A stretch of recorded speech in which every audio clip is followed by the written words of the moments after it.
गरुडगमन तव चरणकमलमिह मनसि लसतु मम नित्यम्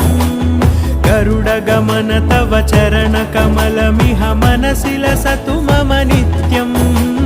मनसि लसतु मम नित्यं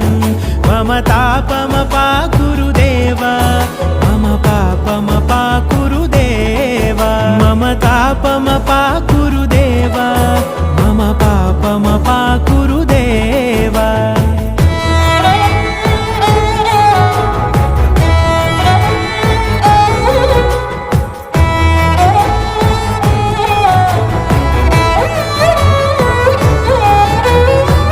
जनयन विधि नमुचिहरण मुख विबुध विनुत पद पद्मा